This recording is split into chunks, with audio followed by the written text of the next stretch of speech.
Good morning అండి. నేను మీ బుజ్జమ్మ. ఎలా ఉన్నారు? అందరూ బాగున్నారా? మేమైతే బాగున్నామండి. ఇదిగో బయటకు వచ్చాను సూర్య నమస్కారం చేసుకుందామని. ఓం సూర్యదేవాయ నమః.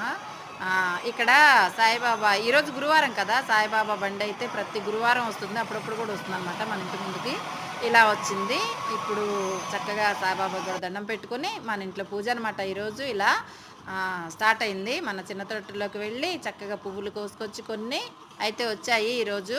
అవి బయట తెచ్చిన పువ్వులన్నీ కలిపి చక్కగా పూజ అయితే మన ఇంట్లో అవుతుందన్నమాట. ఇలా ప్రశాంతంగా ఇంతకన్నా ఏం కావాలి కదండి. అందరం వెళ్ళాం పైకి, చక్కగా మొక్కలోకి నీళ్లు పోసుకొని కొన్ని పువ్వులు వస్తే తెచ్చుకున్నాం అనమాట.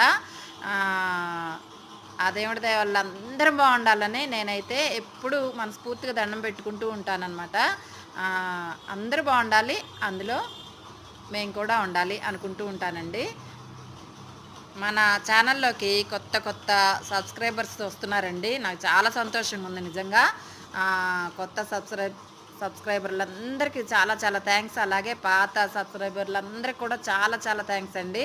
మీ బుజ్జమ్మని ఎంకరేజ్ చేస్తూ ఉన్నారు. ఇలాగ ఎంకరేజ్ చేస్తూ ఉండండి, ముందుకెళ్ళొచ్చు మన ఛానల్. దేవుడి దయ వల్ల అందరూ బాగుండాలని మనస్ఫూర్తిగా కోరుకుంటున్నాను. ఈరోజు మన ఇంట్లో టిఫిన్ ఏంటో చూసేద్దాము. మీరు టిఫిన్ చేశారా? ఏం చేశారు ఈరోజు? మేమైతే ఇడ్లీ చేసామండి.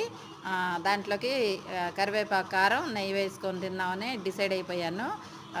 హెల్త్కి కూడా మంచిది కదా, అలా ఆయిల్ ఫుడ్ ఎక్కువ తీసుకోకుండా ఉంటే బాగుంటుంది. ఇప్పుడు మనం వంట రూమ్లోకి వెళ్ళిపోదామా? వచ్చేయండి. మరొకసారి మనస్ఫూర్తిగా దండం పెట్టుకుందాం. అందరూ బాగుండాలి దేవుడా, అందరినీ మంచిగా చూడు అని మీ బుజ్జమ్మ కోరుకుంటూ ఉంటుంది.